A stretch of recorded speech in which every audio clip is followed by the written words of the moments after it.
with that said, though, let's move on to main topic number 2. Now, the second main topic is kind of a funny one because, we're all indoors. Well, not all. Like some people, we started to slowly reopen. We're starting to close again. But during the initial lockdown period, a lot of us were streaming a lot of stuff. And in fact, I think it's interesting that during the lockdown, we had more streaming services come around than any other time I could think of. And it made perfect sense. People are stuck at home. They want to watch things. I mean, they're probably willing to pay for services that they would normally not do. I mean, Starz offered me 6 months of their service for $25, and I said, yeah, take it. I mean, I've only watched a few things on it, but what the heck? I mean, I might as well. Well, one of the services that launched was Quibi. Now, Quibi stands for Quick Bites. And Quibi is the brainchild of Jeffrey Katzenberg, former animation head of Disney Feature Animation and former CEO of DreamWorks Animation. And he decided he wanted to reinvent television by giving high-quality premium content like you would see on YouTube, like in 10-minute or less increments on a phone. That was his whole thing. He was taking YouTube and he wanted to make it a premium feature. And it was designed particularly for people on commutes and maybe even Uber and Lyft drivers who maybe were parked and they needed to do something while they wait for their next ride. You could watch like a little quick bite of entertainment, which you could also do on YouTube, I would argue, and it's free, but Well, anyway, one of the things that Quibi did when they launched was they offered a 90-day free trial to the service, which, by the way, I signed up for. And I selected, should I decide to continue with the subscription, I would pay $8 a month to not have the ads. Now, here's the thing. At the end of the 90 days, the 2 shows that I really liked the 3 shows I really liked were the LeBron James documentary, the documentary about the mayor of Maine, I believe it was, and Reno 911. I ultimately decided it wasn't really worth keeping those, so I canceled it. Well, it turns out that a lot of people didn't keep their Quibi subscriptions. Now, how much do you think canceled? Do you think Quibi lost 10% of their subscribers? Maybe 20, maybe 30? Maybe it's a worst case scenario. They lost half their subscribers.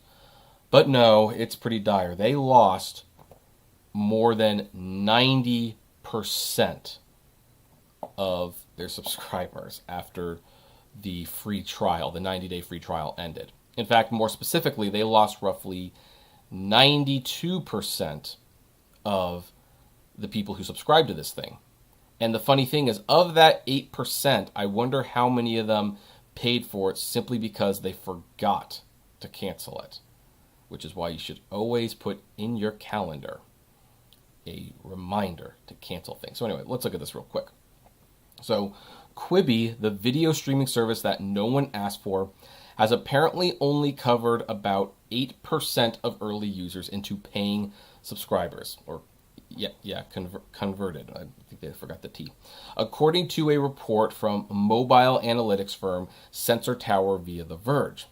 That means of the supposed 910,000 people who downloaded Quibi in the app's early days, only about 72,000 decided to continue after their 3-month trial period ended.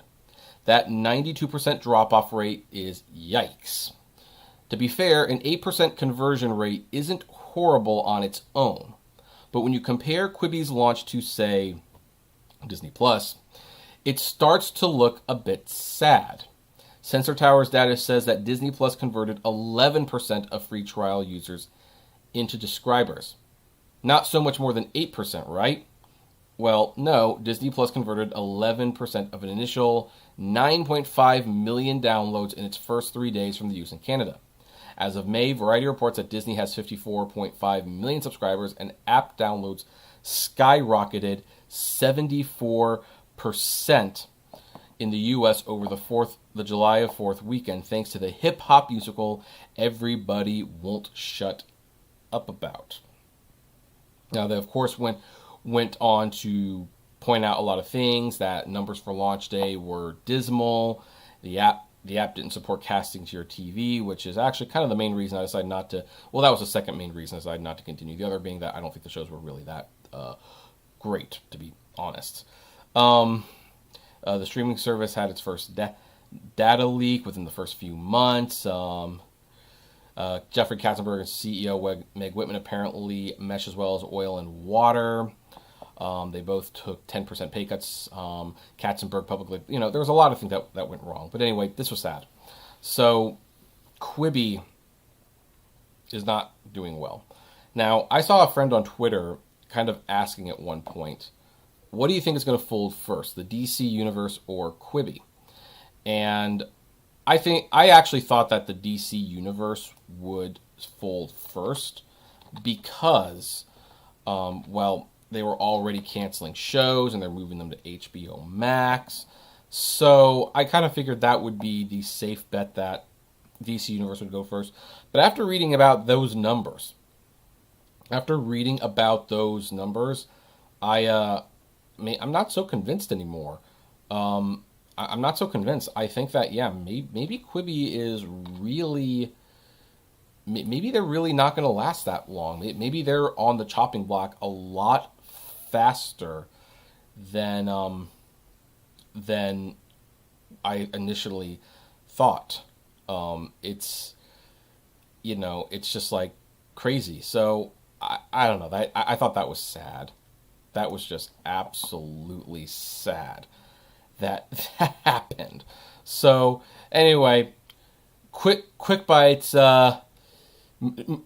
Quibi, which stands for Quick Bites, should probably stand for Quickly Bit the Dust. I don't know. Anyway, I'd like to know, what do you guys think about that? Have any of you tried Quibi? Are any of you interested in trying Quibi right now? I would like to know. Comment below, like, favorite, share, subscribe, and as always, flame responsibly.